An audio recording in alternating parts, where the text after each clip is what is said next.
Madaling araw sa isang makipot na eskinita malapit sa palengke ng Quiapo sa Maynila. Tatlong binata na kakatapos lang sa kanilang night shift ang biglang napatigil sa harap ng isang maliit na tindahan na kilala bilang lugawan ni Aling Nena. Kumakapal ang puting usok, tila sumasayaw at humahabol sa kanila. Pero hindi ang usok ang nagpatindig ng kanilang mga balahibo. Isang kakaibang amoy, halo ng nasusunog na karne, musika, at kung anong nabubulok, ang sumundot sa kanilang ilong at nagpasikip ng kanilang dibdib. Yumuko ang isa sa kanila. Namumutla ang kanyang mukha. Pare, may tunog galing sa ilalim ng sahig, bulong niya sa takot. Bahagyang yumayanig ang sahig na kahoy ng lugawan. Tila ba may kung ano o kung sino ang dahan-dahang kinakaladkad mula sa kadiliman. Iglap lang, narinig ang tok-tok-tok mula sa ilalim ng tabla, mahina, regular, tila ba may humihingi ng kalayaan. At nang dahan-dahang mahawi ang kurtina ng kusina, lumitaw ang anino ng isang payat na babae na may malambot na ngiti, isang ngiti na dapat sana ay nakakapagpanatag. Ngunit ng gabing iyon, naging dahilan ito ng kanilang matinding panginginig. Isang mapagpalang araw sa inyong lahat.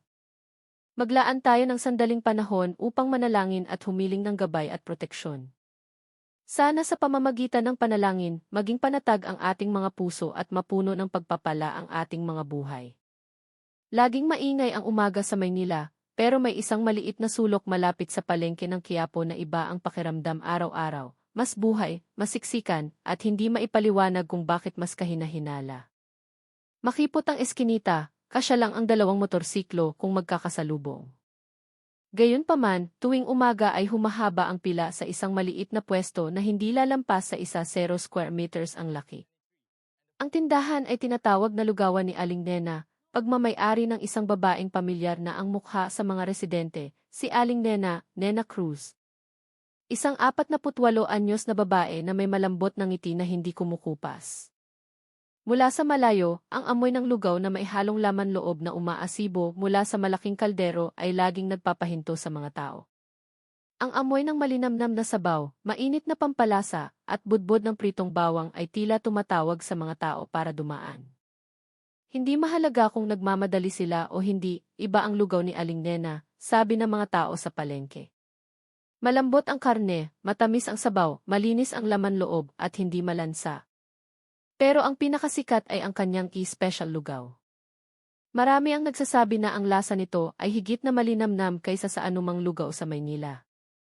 Bawat tumitikim ay napapatango. Nagniningning ang mga mata, tila ba nakatagpo ng isang bagay na hinahanap-hanap nila. Ngunit sa likod ng lahat ng papuri, may isang bagay na hindi pinag-uusapan ng malakas. Isang bagay na ibinubulong lang. Minsan, habang lumilingon-lingon, may ilang matatagal ng residente na nagsasabing may kakaiba sa lugawan na iyon, pero lagi nilang hinahayaan na maanod ang kuryosidad kasama ng ingay ng palengke. Si Aling Nena mismo ay kilala bilang isang babaeng matatag ngunit puno ng lungkot. 20 taon na ang nakararaan, dumating siya sa Maynila kasama ang kanyang asawa upang magsimula ng bagong buhay. Ngunit inabutan siya ng trahedya. Namatay ang kanyang asawa sa isang aksidente sa kalsada. Naiwan si Aling Nena at ang kanilang maliit na anak na lalaki. Ilang taon ang lumipas, namatay din ang kanyang anak dahil sa sakit na wala silang pampagamot. Simula noon, namuhay si Aling Nena sa loob ng kanyang tahimik na mundo. Hindi palakibo, hindi nakikipaghalubilo, abala lang sa kanyang kaldero ng lugaw mula madaling araw hanggang tanghali. Gayunpaman, nananatili siyang nakangiti tuwing sasalubong sa mga customer. Ang ngiting iyon ay nagpaparamdam ng awa sa marami at paghanga sa kanya bilang isang matatag na ina. Walang nag-aakala na sa likod ng tipid ng ngiting iyon, may isang bagay na dahan-dahang umuusbong.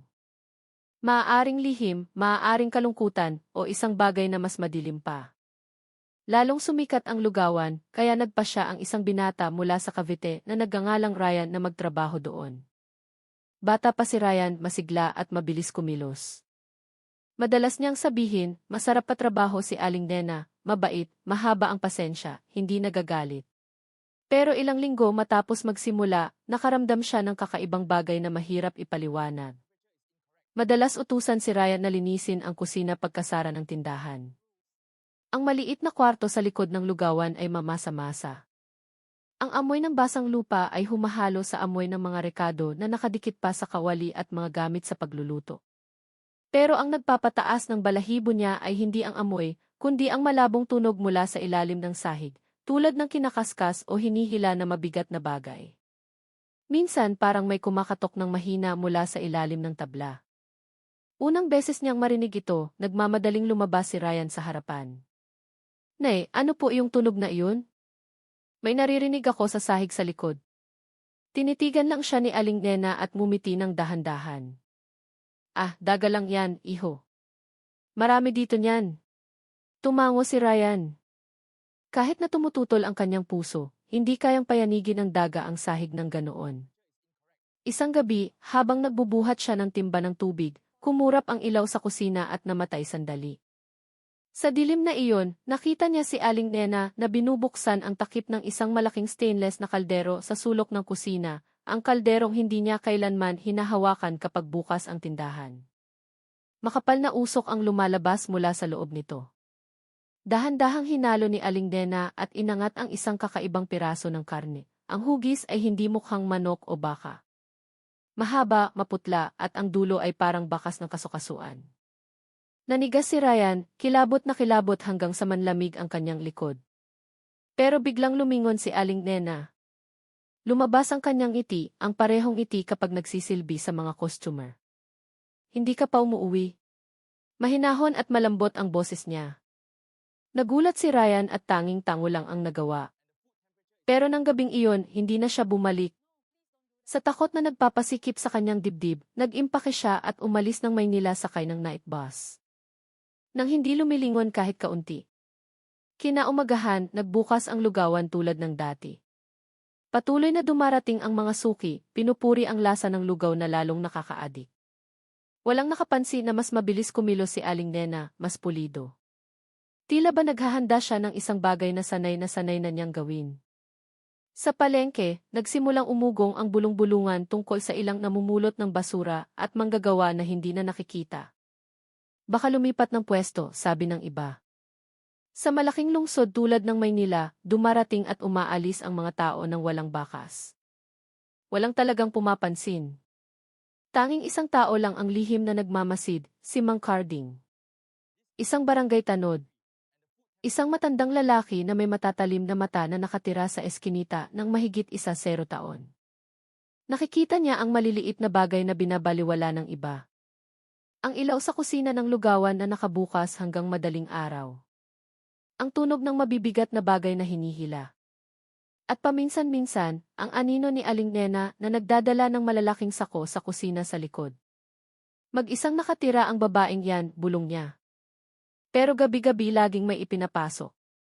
Nang araw na iyon, hindi pa niya alam na ang kanyang hinala ay magdadala sa buong Maynila sa isa sa pinakamadilim na kwento sa kasaysayan nito. Habang tumatagal, ang maliit na eskinita malapit sa palengke ng Quiapo ay nag-iiba ang pakiramdam.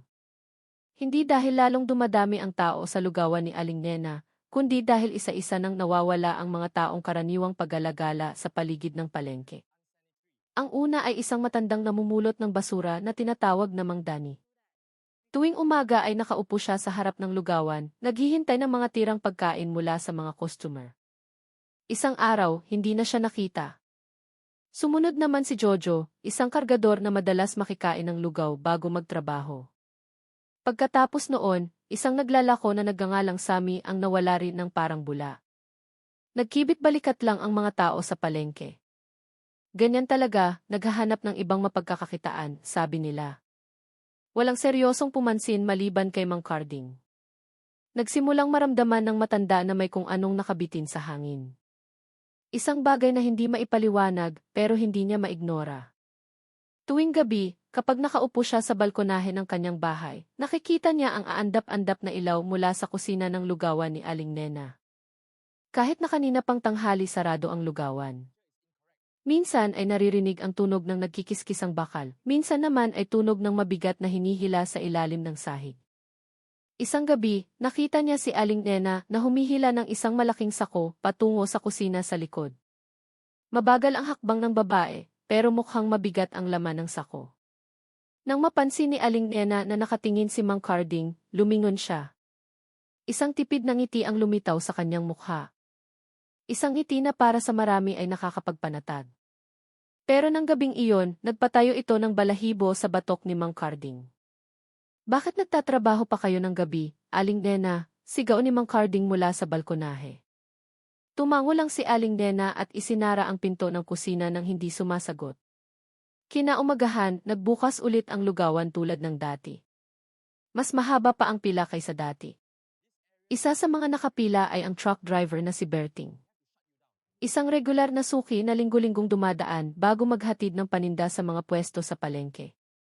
Kilala si Berting bilang taong relax, hindi madaling maghinala at hindi mareklamo sa pagkain. Umorder siya ng special lugaw. Ang paborito niya. Sumandok siya ng isang subo, hinipan ng mahina at isinubo. Ngunit, matapos ang ilang nguya, nakaramdam siya ng matigas na bagay na sumingit sa pagitan ng kanyang mga ngipin. Kumunot ang noo ni Berting, inilagay ang daliri sa bibig, at hinugot ang isang maliit na bagay na kulay puti at maputla. Sa una, akala niya ay cartilage o buto ng manok, pero lapad ang hugis nito. Ang dulo ay maliit at bilog na parang bakas ng kasukasuan. Pinigil ni Berting ang kanyang hininga. Ano to? Bulong niya. Inilagay niya ang bagay sa ibabaw ng kutsara. Tinamaan ito ng liwanag ng araw mula sa bintana at nakita niya ang kakaibang pattern na parang maliit na kagat. Hugis na nagpapaalala sa ngipin ng tao. Nanikip agad ang dibdib ni Berting, nanginig ang kanyang mga kamay. Tinitigan niya ang malaking kaldero kung saan patuloy na naghahalo ng lugaw si Aling Nena. Ang mabangong amoy na karaniwang nagpapagutom sa kanya ay tila bumabara ngayon sa kanyang lalamunan. Nay, ano po ito? Mahinang tanong ni Berting. Hindi magawang ipakita ng maayos ang bagay. Lumingon si Aling Nena habang nakangiti. Kung may matigas, baka buto-buto lang yan. Maraming laman loob ang lugaw ko araw-araw. Ang ngiting iyon, kalmado, malambot, tulad ng dati, ay lalong nagpakilabot kay Berting. Hindi na siya nagsalita pa. Palihim niyang binalot sa tissue ang bagay, isinilid sa bulsa ng jacket, at umalis ng lugawan ng nagmamadali.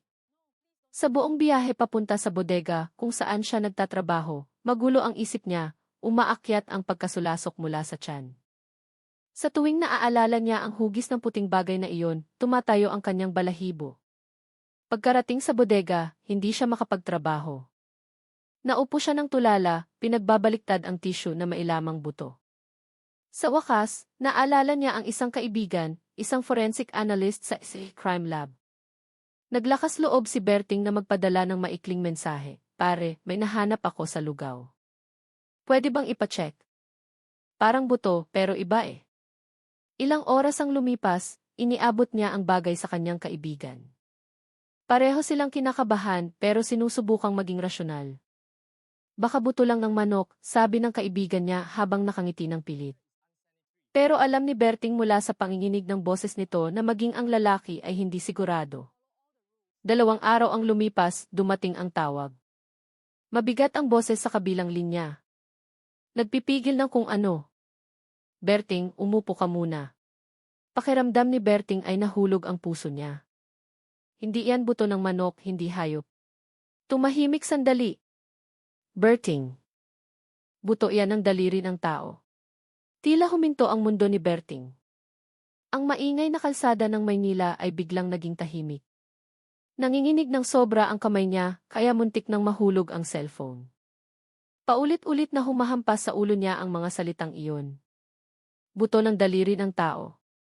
At kakakain lang niya nito. Ang balitang iyon ay humampas kay Berting na parang maso. Muntik na niyang mabitawan ang cellphone nang marinig ang mga katagang ibuto ng daliri ng tao. Mula sa sandaling iyon, pakiramdam niya ay hinihila ang buong katawan niya sa isang madilim na balon. Naubusan siya ng hininga, bumaliktad ang sikmura, at umikot ang paningin. Ilang minuto siyang nakaupo lang, nakapako sa silyang kahoy sa bodega. Nakatitig sa sahig ng hindi kumukurap. Berting. Hello, naririnig mo ba ako? Tunog ng boses ng kaibigan niya sa telepono na mukhang nag-aalala. Napalunok si Berting. Pare, sigurado ka ba? Gumawa kami ng rapid test. Ang structure ng cortex, ang hugis ng joints. Tao to. Seryoso to, Berting. Kailangan mong mag-report sa pulis. Iyon ang pangungusap na pinakaayaw niyang marinig. Pero alam niyang hindi ito maliit na bagay. Pwede siyang magkunwaring walang alam. Pero paano kung marami pang ibang nakakain ng lugaw na iyon? Paano kung marami pang biktima?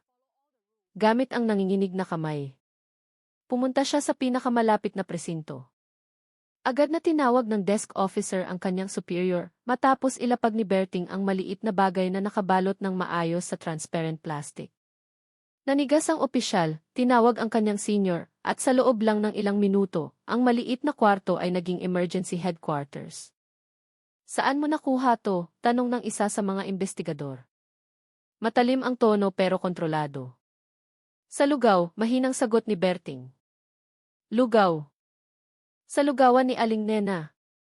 Suki po ako doon. Biglang tumahimik ang kwarto. Nagkatinginan ang mga pulis. Alam nilang hindi ito pangkaraniwang kaso. Ang ulat ay ipinasa sa Manila Police District, D.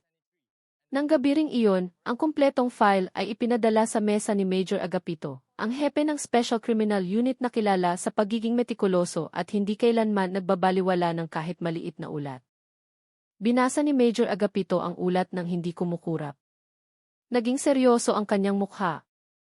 Hindi ito pwedeng kumalat. Imbestigahan natin ng palihim. Kung totoo to, malaking kaso ito. 2 gabi ang lumipas, nagsimula ang lihim na imbestigasyon. Isang special team na nakasibilyan ang pumunta sa makipot na eskinita malapit sa palengke ng Quiapo. Mula sa malayo, inobserbahan nila ang lugawan ni Aling Nena. Kahit malalim na ang gabi, nananatiling nakabukas ang dim na ilaw mula sa kusina sa likod, tulad ng madalas makita ni Mang Carding noon. Sir, laging nagluluto to ng gabi bulong ng isang investigador habang hawak ang maliit na kamera. Nagluluto din naman sa tanghali hanggang 11 lang ang benta, sagot ng isa pa. Bakit buhay na naman paggabi? Mabigat na nakabitin sa ere ang tanong na iyon. Mula sa isang madilim na sulok, nakita nila si Aling Nena na naghahalo ng malaking kaldero. Mabagal ang galaw ng katawan niya pero regular. Tila ba nagsasagawa siya ng ritual na ginagawa na niya sa loob ng maraming taon. Kumalat ang matapang na amoy ng sabaw at bawang. Ngunit para sa mga investigador na nakakaalam kung ano ang natagpuan ni Berting, ang amoy na iyon ay nakakasulasok. Kailangan natin ng sample, sabi ni Major Agapito. Gamit ang maingat na estratehiya, 2 investigador ang nagpanggap na customer kinaumagahan.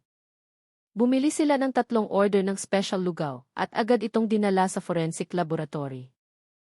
Pagkarating, binuksan agad ng mga teknisyan ang takip ng plastic. Sumingaw ang mabangong amoy ng lugaw, pero ang mga mata nila ay nakatutok sa pinong tissue na nakasabit sa mga hibla ng karne. Isinagawa ang rapid test. Lumabas ang resulta makalipas ang ilang oras. Napalunok ang isa sa mga teknisyan bago iangat ang ulo. Sir, may bakas ng fifi ng tao. Biglang tumahimik ang kwarto, masyadong tahimik. Ipinikit ni Major Agapito ang kanyang mga mata sandali. Ang kinatatakutan niya ay nagsisimula ng maging katotohanan. Ay match niyo sa database, mahina niyang utos. May ilang effigy samples ng mga nawawalang tao sa Maynila nitong mga nakaraang linggo ang nakatago na sa database. Matapos ang 2 oras na mahaba at nakakakaba, tumunog ang analysis machine. Beep! Ang resulta, mataas ang match sa isa sa mga residenteng iniulat na nawawala, si Dindo. Isang construction worker na huling nakitang kumakain ng lugaw sa pwesto ni Aling Nena. Ito. Sapat na to para buksan ang malaking investigasyon, sabi ng isang investigador sa nanginginig na boses. Tumango si Major Agapito. At kailangan nating kumilos ng mabilis bago magkaroon ng ibang biktima. Nang sumunod na gabi, pinalawak ang investigasyon. Lihim na nagkabit ng maliliit na kamera sa ilang sulok ng eskinita. Nagsagawa ng patrol ang mga pulis ng walang uniforme at isang surveillance team ang inilagay sa bakanting bahay na nakaharap mismo sa kusina sa likod ng lugawan. Dito nila sa wakas nakita ang bagay na nagpatibay sa kanilang hinala. Bandang hating gabi, dahan-dahang bumukas ang pinto sa likod ng lugawan. Lumabas si Aling Nena na may malaking puting sako sa likod. Hinila niya ito patungo sa maliit na pintong kahoy na papunta sa isang kwarto sa likuran, isang kwarto na hindi kailanman nakitang ginagamit kapag bukas ang tindahan. Mabigat ang sako. Nakayuko si Aling Nena. Matagal bago nahila ng babae ang sako papasok. Bumulong ang isang investigador, anong nasa loob ng sako na yan?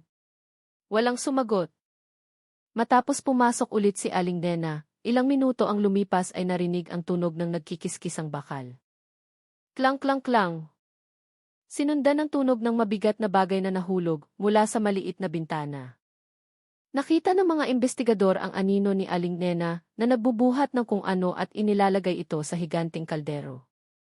Naramdaman ng batang investigador na nagngangalang Lieutenant Andy ang panlalamig ng kanyang likod. Nagluluto siya ng kung ano sa oras na to. Para saan? Nakatingin lang si Major Agapito nang walang sinasabi. Matigas ang mukha, nanlulumo ang puso. Nagtrabaho na siya sa mga kaso ng kidnapping, pagpatay at organ trafficking. Pero nang gabing iyon, pakiramdam niya ay nasa bingit siya ng isang bagay na mas madilim kaysa sa lahat ng hinarap niya. Hindi na tayo makakapaghintay pa, sabi niya sa wakas. Bukas ng umaga, ihanda ang search warrant. Pero bago siya makatapos magsalita, isang miyembro ng team ang dumating nang nagmamadali dala ang folder ng karagdagang resulta ng pagsusuri mula sa laboratorio.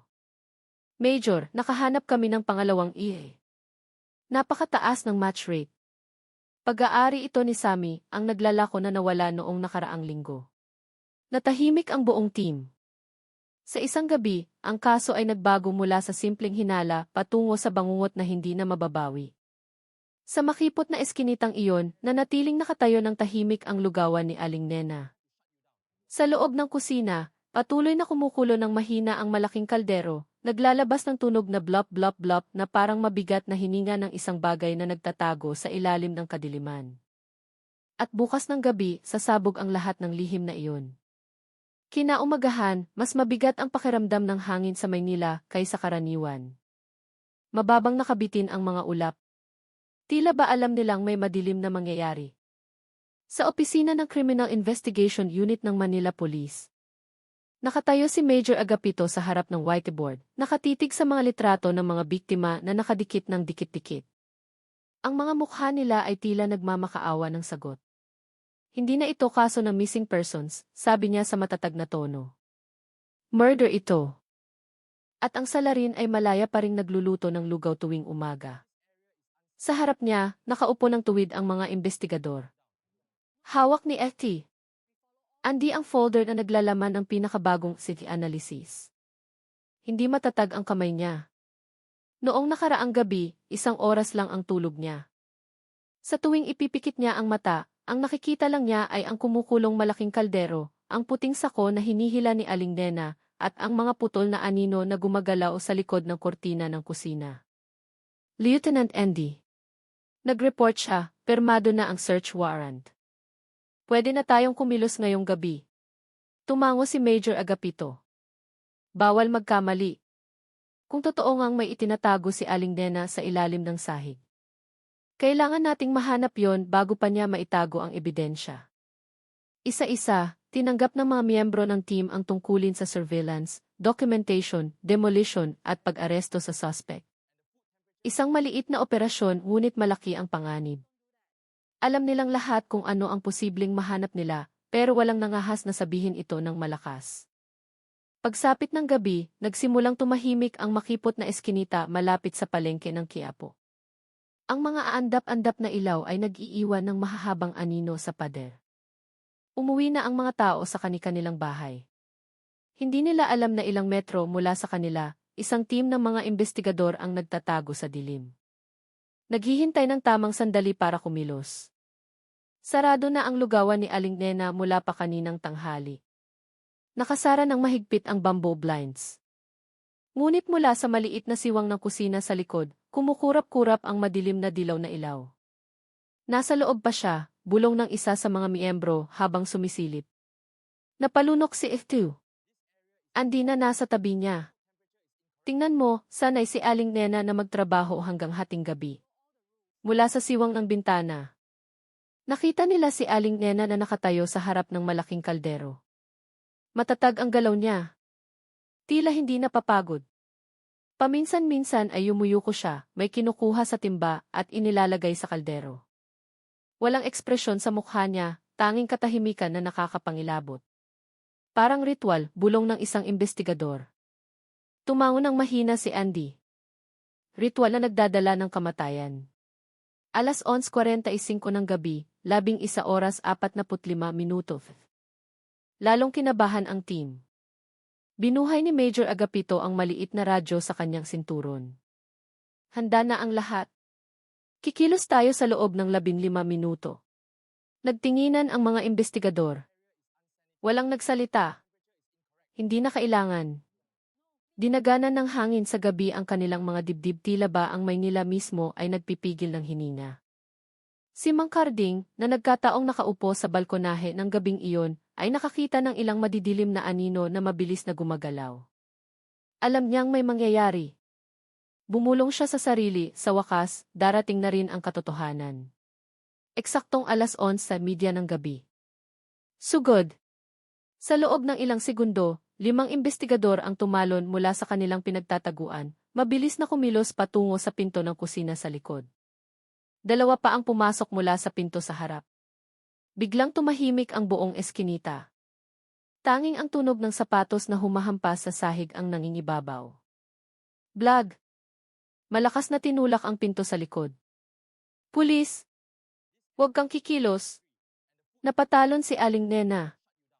Nahulog ang mahabang sandok sa kanyang kamay at gumulong sa sahig. Namutla agad ang mukha niya. Gayunpaman, hindi siya sumigaw, tinitigan lang niya sila gamit ang mga matang walang buhay. Tulad ng isang taong matagal nang naghihintay sa pangyayaring iyon. Lumapit si Eteo. Andi na may dalang posas. Aling Nena, inaaresto ka namin sa hinalang pagpatay at pagdukot. Hindi nanlaban si Aling Nena. Dahan-dahang umangat ang mga kamay niya. Huwag kayong maingay, kumukulo pa ang lugaw. Mahina niyang sabi, malambot ang boses, pero lalo lang nitong pinatindig ang balahibo ng buong team. Habang inaaresto si Aling Nena, agad na sinuyod ng forensic team ang kusina. Kinuhanan nila ng litrato ang bawat sulok, ang malaking kaldero na kumukulo pa, ang mapurol na kutsilyo na may malabong mansa, ang sahig na kahoy na nagsisimula ng mabulok, at ang isang maliit na pinto na nakasarang mahigpit sa ilalim ng mesa. Ito na yun, sabi ng isang investigador habang kinakatok ang sahig. Tunog blanko, mukhang may guwang sa ilalim, sabi ni Andy. Agad na kumilos ang demolition team. Sa loob ng ilang minuto, naangat ang tabla at isang napakasangsang na amoy ang sumingaw palabas, dahilan para magtakip ng ilong ang ilang miyembro ng team. Tumagos ang ilaw ng flashlight sa dilim ng maliit na espasyo sa ilalim ng sahig. May mga malalaking itim na bagay na nakasalansa ng maayos sa loob. Mga sako. Ang ilan sa mga ito ay mailaman na ang hugis ay hindi dapat nasa lugawan. Bumulong ang isang teknisyan ng halos walang boses. Diyos ko, mas malala pa to sa inaakala natin. Tumingin si Eteo. Andy sa ibaba. Nanigas ang mukha. Sa kadiliman, sa likod ng mga sako, nakita niya ang isang bagay na halos nagpalambot sa tuhod niya. Mga buto ng tao, ang iba ay nababalutan pa ng laman, ang iba ay nangingitim na. Huminga ng malalim si Major Agapito. I seal ang location. I report sa headquarters. Katayan ito. At sa itaas nila, patuloy na kumukulo ang malaking kaldero. Ang tunog na blop-blop ay parang mahinang tawa na sumasalubong sa katotohanang sa wakas ay nabunyag na. Ang baho mula sa espasyo sa ilalim ng sahig ay kumalat ng napakabilis hanggang sa mapuno ang buong kusina. Maging ang mga investigador na sanay na sa mahihirap na kaso ay kinailangang pigilin ang kanilang hininga. Tumama ang ilaw ng flashlight sa mga itim na sako na nakasalansa ng dikit-dikit.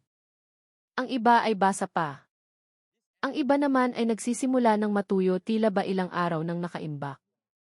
Simulan niyong iangat isa-isa, utos ni Major Agapito sa tonong matatag pero pigil.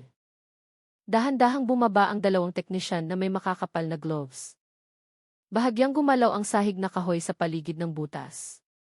Nang ilipat nila ang unang sako sa ibabaw, tinanggal ang tali. Nang buksan ang plastik, nanigas ang paligid. Sa loob ay may putol na braso ng tao. Maputla at nangingitim ang balat. Nagsisimula ng mabulok. Tinakpan ng isang teknisyan ang bibig niya ng mahigpit. Ito. Bago pa lang to. Bulong niya. Ang pangalawang sako ay naglalaman ng mga buto na hindi nabuo. Ang iba ay bali, ang iba ay may natitira pang laman na nakadikit. Ang pangatlong sako ay naglalaman ng mga punit na damit, sinelas, at isang basang pitaka na naglalabas ng napakabahong amoy. Nang buksan ng isang investigador ang pitaka, nakita nila ang isang ihi na kupas na ang kulay. Ang pangalan sa di ay nagpatahimik sa lahat. Sammy Reyes, ang naglalako na nawala noong nakaraang buwan. Match sa Vite Data, mahinang sabi ni Ete. Andy. Nanginig ang mga mata niya nang makita ang litrato ng mukha ng biktima na ngayon ay mapait na alaala na lang sa lusaw na pitaka. Samantala, nakaupo si Aling Nena na nakasandal sa dingding ng kusina. Nakaposas na ang mga kamay. Hindi siya sumisigaw, hindi umiiyak, hindi sinusubukang tumakas, nakatitig lang sa malaking kaldero na mahinang kumukulo pa rin. Ang usok ay pumapailan lang, tila ba nagtatago ng maraming kwento na hindi pa nabubunyag. Aling Nena, bakit mo ginawa to? Tanong ng isang babaeng investigador. Tensyonado ang boses, pero puno ng empatya. Dahan-dahang inangat ni Aling Nena ang mukha. Nagluluto lang ako, mahina niyang sagot. Nagluluto ng ano? Bulyaw ng isa pang investigador na hindi na napigilan ang emosyon. Mumiti ng tipid si Aling Nena, isang ngiti na lalong nagpatayo ng balahibo. Kung ano ang kailangan nila. Kung ano ang kailangan ng mundo. Ang sagot na iyon ay tila nagpainit sa kwarto. Hindi dahil sa temperatura, kundi dahil sa kilabot na gumagapang ng dahan-dahan. Nang iangat ang pang-apat na sako, may gumulong na bagay, isang plastik na pulseras na may nakasulat na pangalan, Rosing. Tinakpan ng isang investigador ang mukha niya. Aling Rosing, yung babaeng walang tirahan, bulong niya. Lahat ng ebidensya na dati ay hinala lang ngayon ay naging nakapangingilabot na katotohanan. Si Major Agapito ang nakatayo pinakamalapit sa butas sa sahig. Tinitigan niya ang mga labi ng nagangalit ang panga. Tama na. Isara na ang lahat. Dalhin sa forensic van. Pagkatapos ay lumingon siya kay Andy. Ikaw ang mag-escort sa suspect. Kailangan natin ng paunang pahayag bago sumikat ang araw. Tumango si Andy. Kahit maputla ang mukha, alam niyang kailangan niyang manatiling propesyonal. Hindi lang ito investigasyon, ito ay pagsagip para wala nang maging biktima pa. Sa labas ng lugawan, mamasa-masa ang hangin sa gabi. Nagsimulang kumurap ng mabagal ang mga ilaw ng pulis. Iniilawan ang eskinita na karaniwang puno ng mga tindero at maliliit na bata. Ngayon, ang kapaligiran ay naging parang lokasyon ng horror movie. Sumisilip sa mga pinto ang mga kapitbahay na nagising. Nakikita ang mga investigador na naglalabas ng malalaking sako na nakabalot ng mahigpit. Diyos ko, ano yan? Bulong ng isang nanay.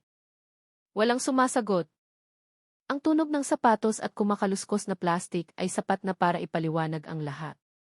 Inilabas si Aling Nena na may dalawang opisyal sa kanan at kaliwa. Dahan-dahan siyang naglakad. Diretso ang tingin sa harap ng walang takot o pagsisisi. Tanging katahimikan na nagpapakilabot sa mga tao. Pagdaan kay Mang Carding na nakatayo sa dulo ng eskinita, huminto sandali si Aling Nena. Mang Carding. Lagi niyo akong pinapanood. Mahina niyang sabi. Umatras si Mang Carding ng kalahating hakbang, nanginginig ang tuhod. Gusto ko lang maging ligtas ang lahat, Aling Nena. Ngumiti si Aling Nena, ngiting malambot pero blanko. Huwag kang mag-alala, ligtas na silang lahat. Pinainit ko na sila. Napahawak si Mang Carding sa dibdib sa unang pagkakataon sa buhay niya. Nakatakot siya hindi dahil sa pisikal na banta, kundi dahil sa isang bagay na mas madilim. Kung paano nawawala sa isang tao ang hangganan ng tama at mali. Sa loob ng police car, nakaupo ng tahimik si Aling Nena, nakaposas ang mga kamay, pero nanatiling kalmado ang mukha. Nakaupo si Andy sa tapat niya, sinusubukang intindihin ang tingin ng babae. Tingin na parang balon na walang ilalim. Aling Nena, panimula ni Andy ng mahina. Alam mo ba kung ano ang ginawa mo? Bahagyang itinigilid ni Aling Nena ang ulo. Tinupad ko lang ang mga dasal nila. Dasal nino. Yung mga pumunta para humingi ng pagkain. Yung mga nilalamig. Yung mga ipinadala para sa akin.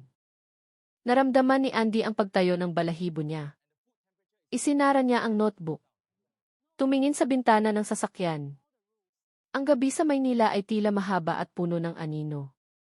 Kakasimula pa lang ng kasong ito at ang narinig mula sa bibig ni Aling Nena ay mga piraso lang ng pangungusap na magdadala sa kanila sa pinakamadilim na misteryo.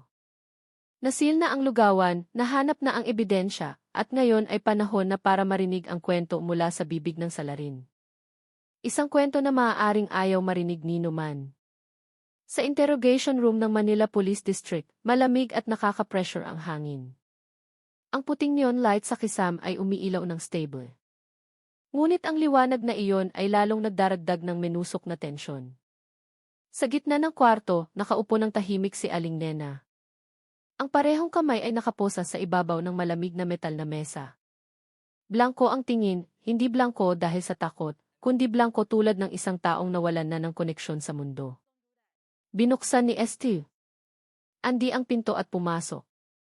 Dala niya ang folder na may mga litrato ng biktima at paunang forensic results. Sa likod niya, dalawang ibang investigador ang handang itala ang bawat salita. Handa ka na bang magsalita, Aling Nena? Mahinang tanong ni Andy. Hindi sumagot si Aling Nena. Gumalaw lang ng kaunti ang mga mata niya. Tila ba ngayon lang niya napansin ang presensya nila. Bumuntong hininga si Andy. Umupo at binuksan ang folder. Natagpuan namin ang pagkakakilanlan ang tatlong biktima sa ilalim ng sahig ng lugawan mo. Dindo, Sammy, at isang homeless na babae na nagngangalang Aling Rosing. Wala pa ring reaksyon. Inilapag ni Andy ang isang litrato sa harap ni Aling Nena. Litrato ni Dindo na nakangiti kasama ang maliit na anak sa kandungan. Kilala mo ang taong ito? Dahan-dahan. Sobrang dahan-dahan. Tumango si Aling Nena. Pero hindi siya naghirap ng matagal, mahina niyang sabi. Ang mga salitang iyon ay nagpatahimik sa buong kwarto. Aling Nena, sabi ni Andy ng mas matatag, kailangan naming ikwento mo ang lahat. Kailan ang unang beses na ikaw? Hindi ko sila pinatay. Pinuto ni Aling Nena ang pangungusap sa kalmadong boses, halos pabulong. Pero natagpuan ko sila. Ganun. Nagkatinginan si Andy at ang ibang investigador. Natagpuan? Nakatitig si Aling Nena sa mesa, hinahayaang lumipas ang ilang segundong puno ng katahimikan. Sa harap ng lugawan. Dumating sila tapos tumahimik. Paglabas ko ulit, wala na silang buhay. Ang pangungusap na iyon ay lumikha ng kahungkagan na mahirap ipaliwanag. Inilapit ni Andy ang katawan. Sinasabi mong namatay lang sila ng kusa ng walang dahilan? Diyos ang kumuha ng buhay nila, mahinang sagot ni Aling Nena. Inasikaso ko lang ang natira. Kinuyom ni Andy ang kamao. Nakikita niya ang malinaw na senyales ng delusyon. Aling Nena, hindi sila namatay ng kusa. May nakita kaming marka ng sakal sa dalawa. Hindi. Biglang tumitig si Aling Nena ng diretso sa mata ni Andy. Lumaki ang mga pupil niya. Nanigas ang mukha. Hindi ko sila pinatay. Ayaw ko lang silang mabulok sa kalsada. Niluto ko sila para maging mainit sila, para maging biyaya sila sa iba. Bumuga ng nanginginig na hininga ang isa sa mga investigador. Nay, hindi yan biyaya. Krimen yan. Malalang krimen. Pero umiti lang ng tipid si Aling Nena. Isang ngiti na hindi dapat naroon sa ganoong usapan. Kumakain ang mga tao ng lugaw ko at lagi nilang sinasabing masarap. Ibig sabihin tinatanggap nila ang biyayang iyon. Pinigil ni Andy ang pagnanais na tumayo at sumigaw. Pinilit niyang maging kalmado. Nay, pakipaliwanag kung paano sila napunta sa ilalim ng sahig mo. Pumikit sandali si Aling Nena tila sinusubukang alalahanin ang isang bagay sa malayo. Yung una, yung matandang laging nakaupo sa harap ng lugawan. Natutulog siya sa sahig ng kusina kapag umuulan. Isang umaga. Nakita ko siyang hindi na gumagalaw. Nagpanik ako, hindi ko alam ang gagawin. Nag-report ka ba sa pulis? Tanong ni Andy. Hindi, pagbibintangan ako ng mga tao. Tapos chinop-chop mo ang katawan niya? Walang preno. Biglang naramdaman ang lamig sa kwarto. Yung pangalawa at pangatlo, tanong ni Andy sa bumababang boses. Dumating sila para humingi ng pagkain. Karamihan sa kanila may sakit, gutom, walang mapuntahan. Dumilat siya. Ngayon ay nangingilid ang luha sa kanyang mga mata, pero nandoon pa rin ang ngiti. Kinupop ko sila sa kusina. Pinakain ko, pero nung namatay sila, wala akong lakas para ilibing sila isa-isa. Kaya pinakinabangan ko sila para magkaroon ng saysay ang buhay nila. Naramdaman ni Andy na gumuguho ang mundo sa paligid niya. Hindi lang kriminal si Aling Nena. Siya ay taong lumubog sa balo ng delusyon na kasing lalim ng dagat. Dahan-dahang tumayo si Andy at pinatay ang recorder. Tama na muna ngayong gabi. Itutuloy natin bukas. Pero bago siya makahakbang palabas, tinawag siya ni Aling Nena ng mahina. Sir Andy. Lumingon si Andy. Po. Ngumiti si Aling Nena, ngiti na sa pagkakataong ito ay mas malawak pero mas madilim. Bukas pwede kong ipakita ang isa pang kaldero. Nanigas si Andy. Isa pang kaldero. Tumango si Aling Nena. Yung hindi niyo pa nabubuksan. Napakakalmado ng boses. Pero ginawa nitong parang kwitib na bato sa loob ng kuweba ang maliit na kwarto na nagkukulong ng lamig mula sa ilalim ng lupa. Dahan-dahang isinara ni Andy ang pinto, nararamdaman ang lamig sa likod hanggang buto.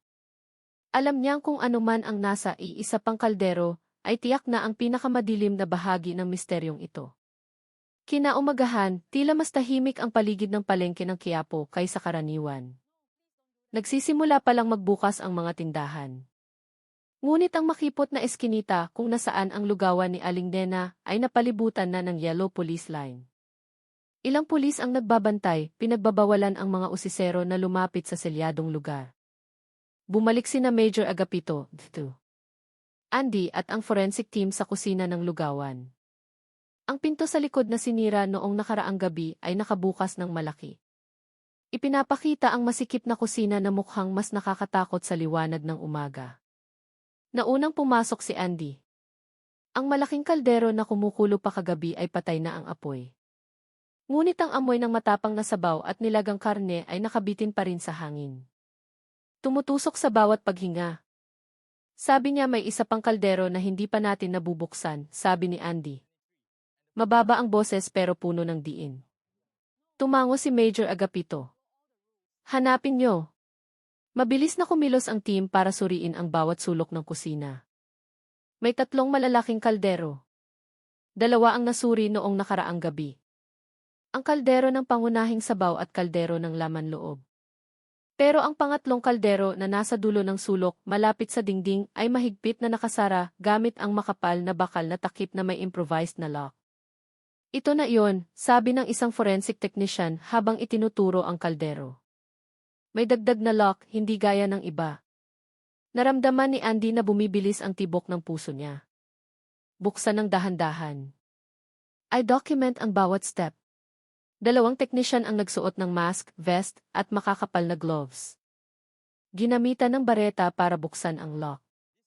Narinig ang tunog ng crack nang bumigay ang kinakalawang na tornilyo. Nagpigil ng hininga ang lahat ng miyembro ng team. Nang umangat ang takip ng kaldero ng ilang sentimetro. Sumabog palabas ang napakatapang na amoy lansa na may halong kalawang. Mas matapang kaysa sa anumang kalderong binuksan nila kagabi. Umatras ang isang technician habang tinatakpan ang mask. Hindi ito ordinaryong sabaw. Iba talaga ang amoy.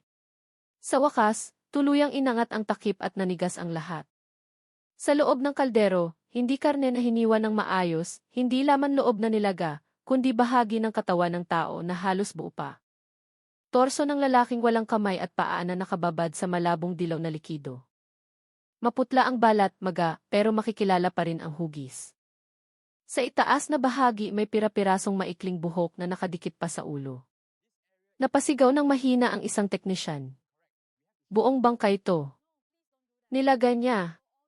Tinakpan ni Andy ang bibig niya, sinusubukang pigilan ang pagsusuka. Mainit ang mukha niya pero malamig ang katawan. Pagkakakilanlan, tanong ni Major Agapito ng tensyonado. Mabilis na sinuri ng teknisyan ang mga pisikal na palatandaan at nakakita ng maliit na kadena sa liig ng bangkay. Nang iangat niya ito, nakita ang isang maliit na kinakalawang na locket. Sa loob ay mailitrato ng pamilya, isang ama kasama ang dalawang maliliit na anak. Naramdaman ni Andy na nanghina ang tuhod niya. Si Dindo ito. Suot pa niya ang kwintas niya. Biglang nalubog ang kwarto sa madilim na katahimikan. Maging ang neon light na karaniwang stable ay tila kumukurap-kurap. Huminga ng malalim si Major Agapito. Hindi lang ito mutilation, planadong proseso ito. Pumipili siya ng biktima, itinatago ang ilang parte, at nilalaga ang iba. Dagdag ng isang teknisyan, ang likidong ito hindi sabaw, parang pinaghalong asin at pampalasa. Baka para hindi mabilis masira ang laman. Matagal na tinitigan ni Andy ang kaldero. Naalala niya ang huling sinabi ni Aling Nena sa interrogation room kagabi. Bukas pwede kong ipakita ang isa pang kaldero. Ngayon naiintindihan na niya ang ibig sabihin. Ang kalderong iyon ay hindi lang lalagyan, iyon ay isang madilim na altar.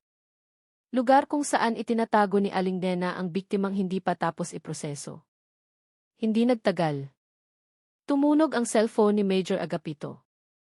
Major, tawag mula sa interrogation room. Boses ng nagpapanik na opisyal. Yung suspect. Si Aling Nena, nagsasalita na naman siya. Pero may kakaiba. Kakaibang paano, tanong ni Major. Sabi niya bumubulong daw sa kanya ang biktima sa kaldero. Nagkatinginan sina Agapito at Andy. Ihanda ang kwarto. Babalik kami ngayon din. Bago umalis, tinitigan ni Andy ang kaldero sa huling pagkakataon. Ang anino ng maputlang torso ay tila lumulutang. Tulad ng isang taong sinusubukan pang umangat sa tubig para huminga. Bumulong si Andy na halos hindi marinig. Aling Nena, ano ba talagang ginagawa mo sa loob ng makipot na eskinitang ito? Nagsisimula ng tumagos ang sikat ng araw. Pero para sa lahat ng nasa lugawan, ang araw na iyon ay mas madilim pa sa nakaraang gabi. Pagbalik ni na Major Agapito at Dite. Andy sa interrogation room, nagbago na ang atmosfera sa loob. Pareho pa rin ang ilaw, malamig pa rin ang mesang metal, pero mas mabigat ang hangin. Tila ba ang silid ay nagtatago ng isang bagay na hindi nakikita. Nakaupo ng tuwid si Aling Nena, nakaposas ang mga kamay, pero iba ang itsura ng mukha niya kaysa kagabi. May kung ano sa mga mata niya, isang kakaibang kislap. Parang taong kakatanggap lang ng lihim na bulong. Sumenyas ang bantay kay Major Agapito. Sir, kanina pa siya nagsasalita mag-isa, minsan tumatawa ng mahina, minsan bumubulong. Takot kami na baka panic attack o severe hallucination. Hinila ni Major ang upuan, umupo sa tapat mismo ni Aling Nena.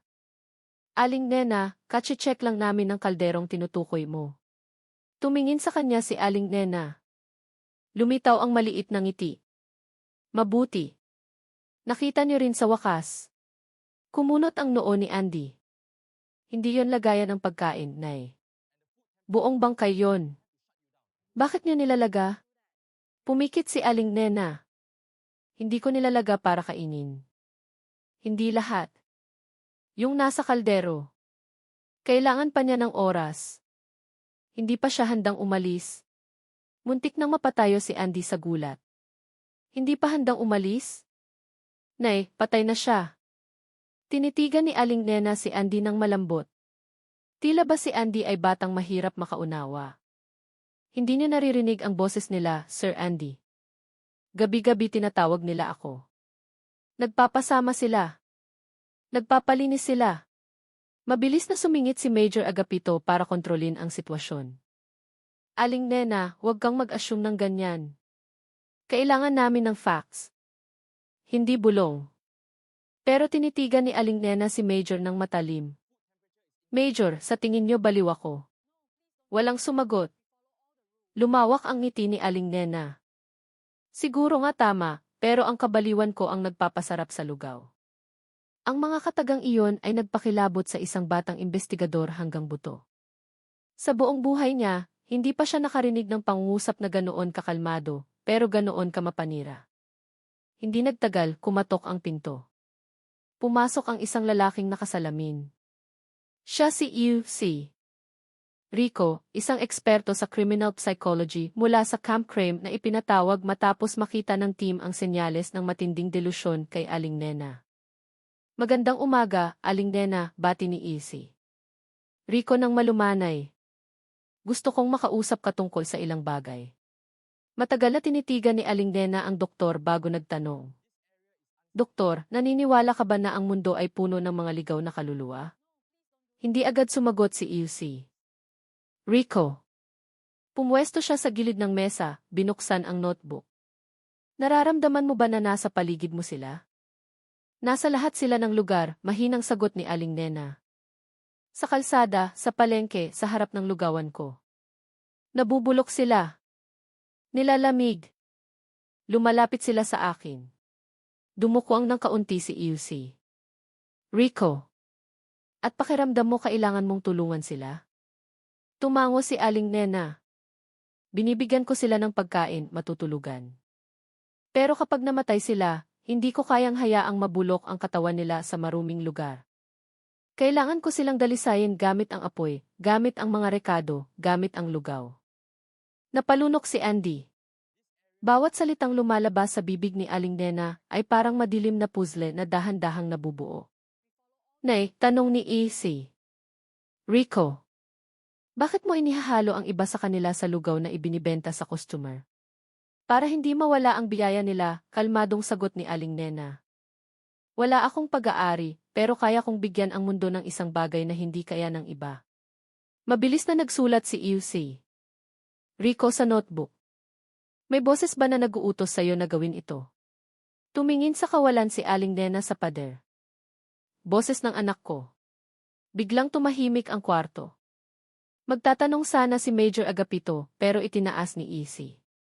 Rico ang kamay para sinyasan silang maghintay. Tinatawag ka ng anak mo. Ngumiti si Aling Nena, pero nangingilid ang luha sa mga mata niya. Sabi niya, Nay, wag niyo silang hayaang mag-isa. Samahan niyo sila. Painitin niyo sila. Sumandal si Eusy.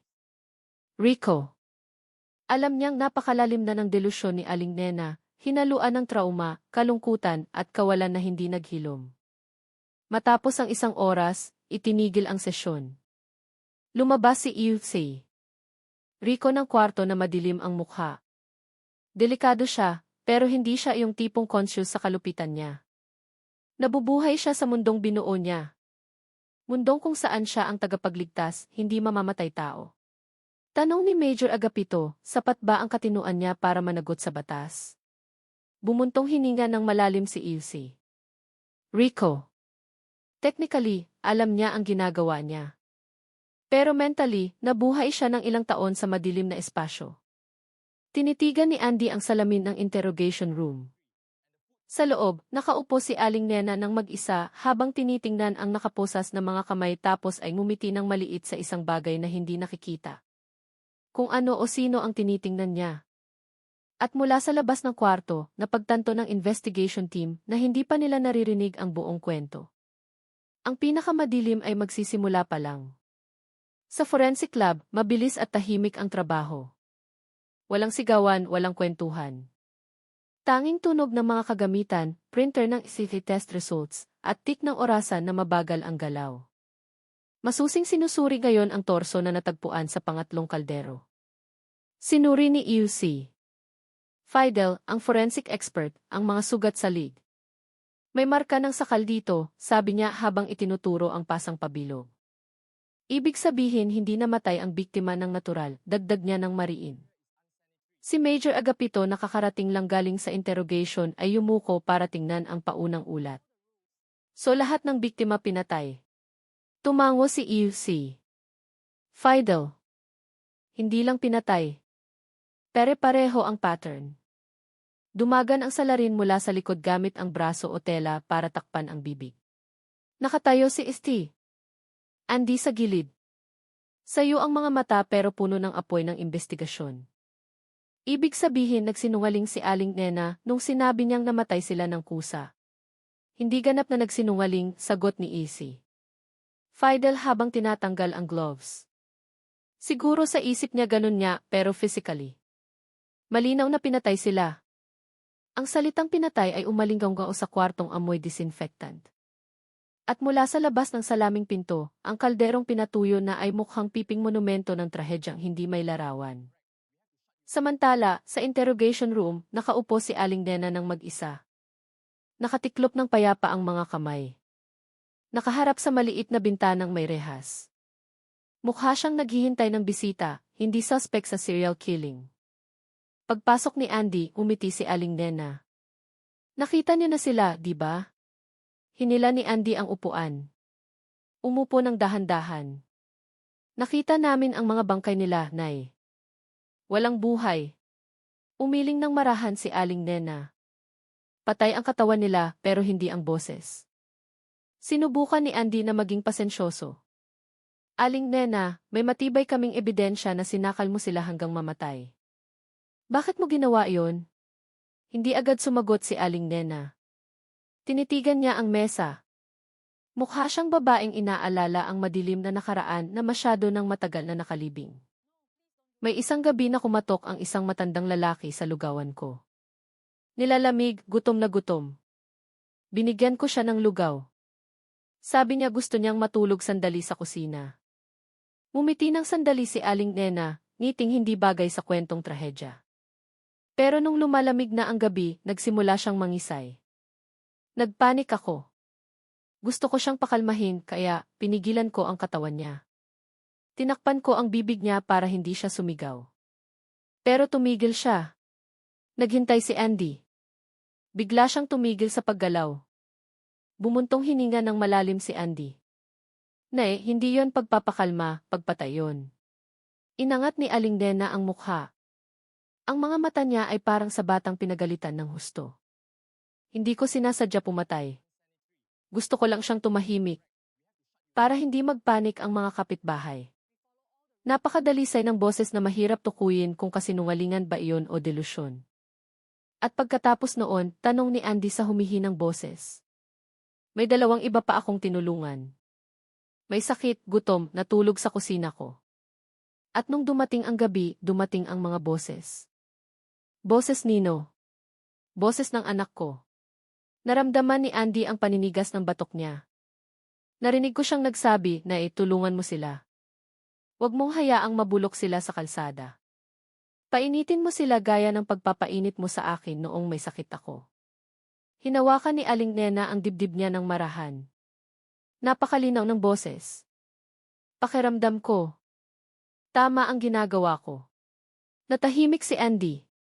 Hindi ito sagot ng isang malamig na mamamatay tao. Ito ay sagot ng isang taong nawala ang sarili sa karagatan ng kalungkutan. Habang nagaganap ang interogasyon. Sa crime scene, nakahanap ang forensic team ng isang bagay na nagpabago sa direksyon ng investigasyon.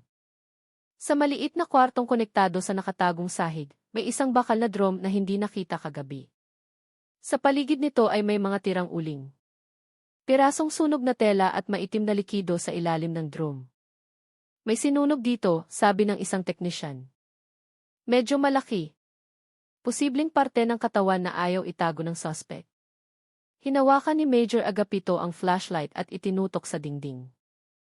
May mga gasgas na parang kinaskas ng isang tao ang dingding ng sapilitan.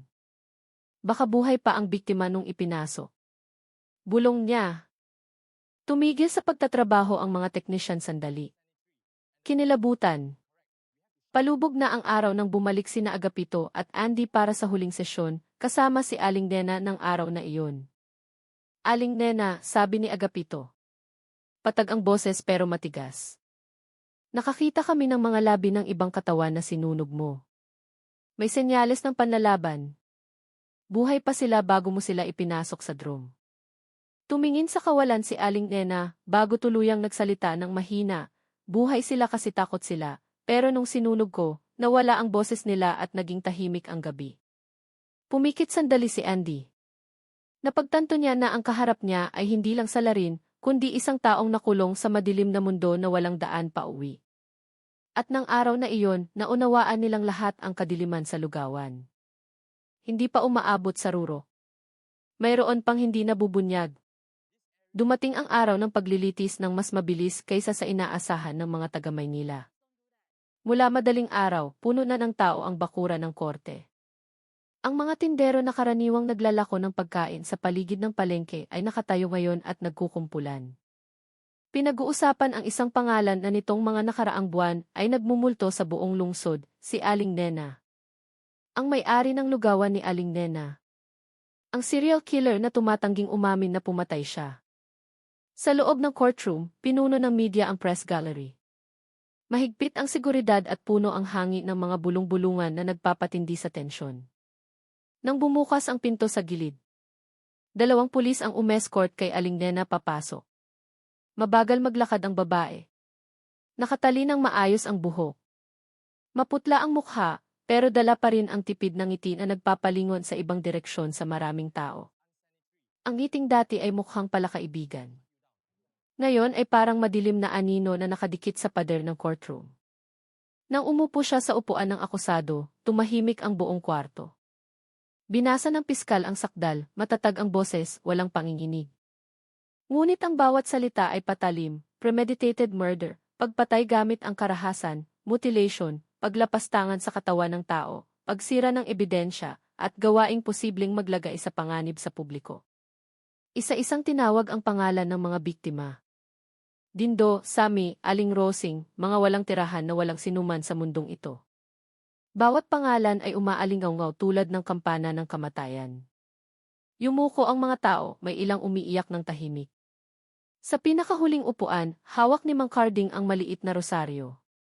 Nanginginig ang mga daliri niya sa tuwing ipinapakita ang litrato ng mga biktima. Nang tumayo ang defense lawyer, nagbago ng kaunti ang atmosfera.